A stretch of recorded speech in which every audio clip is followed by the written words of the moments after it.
Approximations in introduction of exercise 6.4।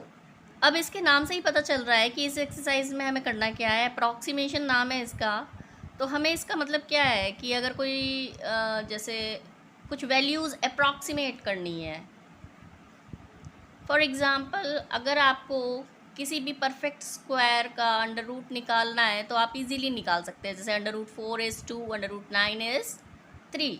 But अगर आपको ऐसा कुछ नंबर आ जाए कि अंडर रूट ऑफ 9.26 इस तरीके से, तो आप उसकी वैल्यू को अप्रॉक्सीमेट कर सकें विदाउट एनी कैलकुलेशन। तो यही चीज़ आपको इस एक्सरसाइज में पढ़नी है। थोड़ा सा ग्राफ देख लें। ये कोई कर्व है, ये एक पॉइंट है, उस पर हमारा एक्स वाई। अब एक्स में थोड़ा सा इंक्रीमेंट हुआ, पहले एक्स यहाँ था, अब यहाँ पे आया, हमने वो इंक्रीमेंट माना डेल्टा एक्स।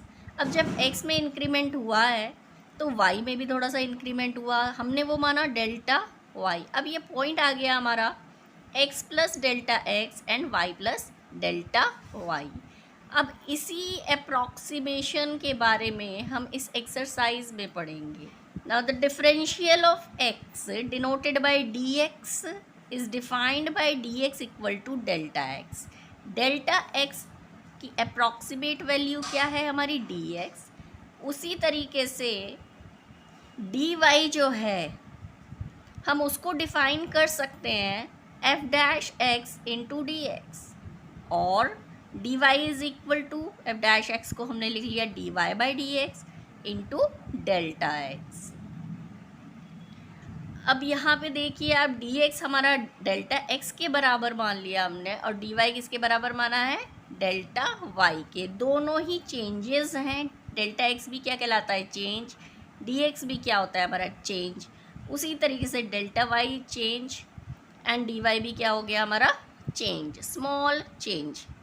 तो एनसीईआरटी के एग्जाम्पल्स कर लेते हैं। Example number 1, use differential to approximate under root 36.6। अब इसकी वैल्यू हमें अप्रॉक्सीमेट करनी है, तो करेंगे कैसे इसे। हमने एक फंक्शन y मान लिया, y is equal to under root x, जहाँ पे x हम वो नंबर मानेंगे जिसका कि हमें अंडर रूट पता है। अब 36.6 के करीब कोई ऐसा नंबर जिसका कि हमें परफेक्ट रूट पता है, वो हो गया हमारा 36। तो 36 का अंडर रूट क्या होता है हमारा 6। अब डेल्टा एक्स वो हुआ 36.6 है, तो डेल्टा एक्स क्या हो गया, ये 0.6। एक्स हमारा 36 और डेल्टा एक्स हो गया हमारा 0.6। तो डेल्टा वाई क्या होगा हमारा, under root of x plus delta x minus under root x. Now delta y is equal to, अब एक्स प्लस डेल्टा एक्स क्या है हमारा, ये होल नंबर 36.6। तो इसकी जगह तो आ गया हमारा 36.6, और यहाँ आ गया हमारा अंडर रूट एक्स, तो इसकी जगह आ गया हमारा अंडर रूट 36। 36 का हमें अंडर रूट पता है 6, ये इस साइड गया तो क्या हुआ हमारा y, delta y plus 6 equal to under root of 36.6। तो इससे अब हमारी अंडर रूट ऑफ 36.6 की वैल्यू आ गई x 6 plus delta y. Now d y is approximately equal to delta y, और डी वाई को क्या लिख सकते हैं हम, d y by d x into delta x. और d y by d x कहाँ से आ सकता है, आपके पास वाई है, वाई क्या है अंडर रूट एक्स, तो उसका हमने डिफ्रेंसिएशन कर दिया, तो ये क्या आ गया 1/2 अंडर रूट एक्स, और डेल्टा एक्स की जगह आ गया हमारा 0.6। अब हम एक्स की वैल्यू रख देंगे यहाँ पर, उसका अंडर रूट आ गया 6 हमारा। इसको सॉल्व करेंगे तो ये क्या आ गया हमारा, d y is equal to 0.05।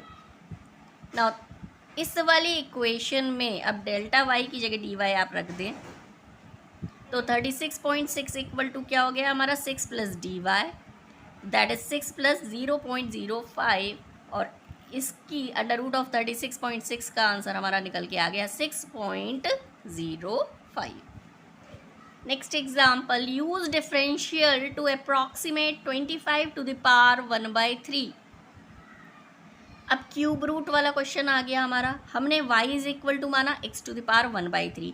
अब यहाँ देखिए 25 है ये, तो 25 के आसपास जिसका कि क्यूब रूट आ जाए हमारा, ऐसा कौन सा नंबर है, दैट इज़ 27। और 27 में से 2 माइनस करने पर हमारा क्या आता है 25। तो x तो हमने 27 मान लिया, और डेल्टा x क्या माना, क्योंकि हम माइनस कर रहे हैं तो यहाँ हमने डेल्टा x मान लिया -2। नाउ डेल्टा y क्या हो गया हमारा, x plus delta x to the power 1/3 minus x to the power 1/3। तो x प्लस डेल्टा x तो हमारा यही हो गया हमारा पूरा 25 टू द पावर 1/3, और x क्या है हमारा 27। इसकी वैल्यू आ गई क्या, क्योंकि 27 टू द पावर 1/3 है, तो आंसर क्या, इसकी वैल्यू क्या है हमारी 3। तो डेल्टा y क्या हो गया हमारा 25 टू द पावर 1/3 माइनस 3, 3 इस साइड गया, तो डेल्टा 3 प्लस डेल्टा y क्या आ गया हमारा 25 टू द पावर 1/3।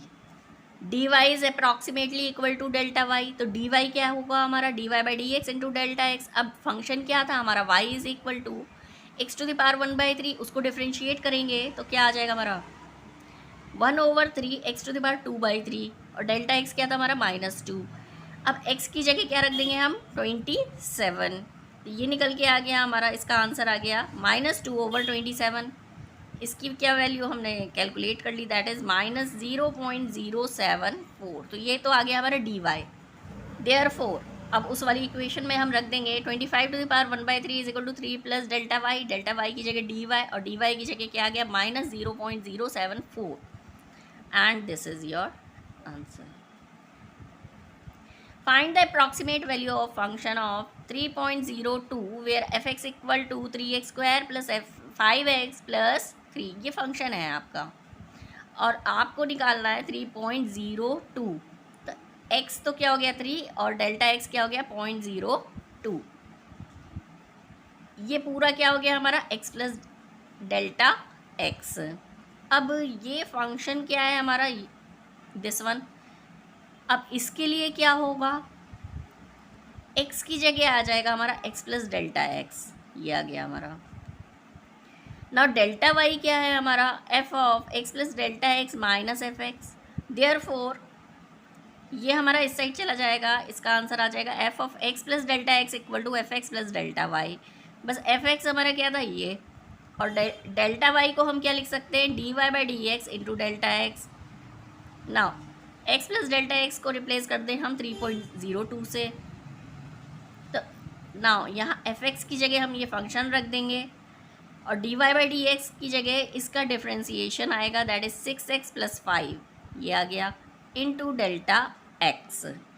अब यहाँ x की वैल्यू आ जाएगी हमारी 3, और डेल्टा x की वैल्यू आ जाएगी हमारी 0.02। इसको सॉल्व कर लेंगे and this is your answer.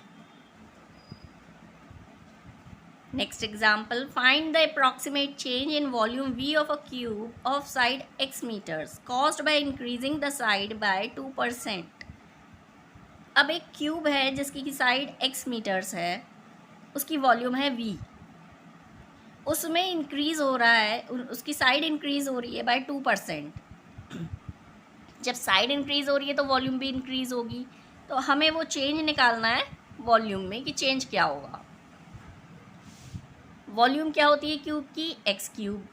Now increment in side दे रखा है 2%, तो 2% ऑफ एक्स हमने निकाल लिया, दैट इज़ क्या आ गया हमारा 0.02x। अब इस पे आ जाए वापस, तो dv अगर हमें निकालना हो तो वो क्या होगा dv/dx इंटू डेल्टा एक्स। तो dv/dx की वैल्यू यहाँ से निकाल लेंगे, इसको डिफ्रेंशिएट करेंगे विद रिस्पेक्ट टू x, तो ये क्या आ जाएगा 3x² इंटू ये आ गया हमारा डेल्टा एक्स। अब ये डेल्टा एक्स की वैल्यू रख दी हमने 0.02x, ये क्या आ गया हमारा 0.06x का क्यूब, और यूनिट हो गई मीटर क्यूब। ये आ गया हमारा dv change in volume, answer. Now next example, if the radius of a sphere is measured as 9 cm with an error of 0.03 cm, then find the approximate error in calculating its volume। तो हमने किसी sphere के radius को नापने में कुछ error कर दी, और उसको नापा है क्या हमने, मेज़र क्या करा है हमने 9 सेंटीमीटर, और एरर कितनी थी 0.03 सेंटीमीटर की। तो एरर आएगी इन कैलकुलेटिंग द वॉल्यूम, तो उस एरर को हमें निकालना है कि कितनी एरर आएगी इन कैलकुलेटिंग द वॉल्यूम। तो रेडियस हो गया 9 और इसमें एरर कितनी दे रखी है 0.03, ये हो गया हमारा डेल्टा आर। ना वॉल्यूम क्या होती है स्फीयर की 4/3 पाई आर क्यूब। इसको डिफ्रेंशिएट कर देंगे विथ रिस्पेक्ट टू आर, तो ये क्या आ जाएगा 4 पाई आर स्क्वायर। ना d v by d r है यहाँ, तो हमने दोनों साइड मल्टीप्लाई कर दिया डेल्टा आर से, तो डी वी आ जाएगा। और यहाँ पे आ गया 4 pi r square into delta r. Delta r हमें पता है 0.03 और आर हमें पता है 9 सेंटीमीटर। वैल्यूज़ लिख दी, तो change in volume that is d v की वैल्यू आएगी हमारी 9.72 पाई सेंटीमीटर क्यूब। ये है हमारा approximate error in volume. That's it.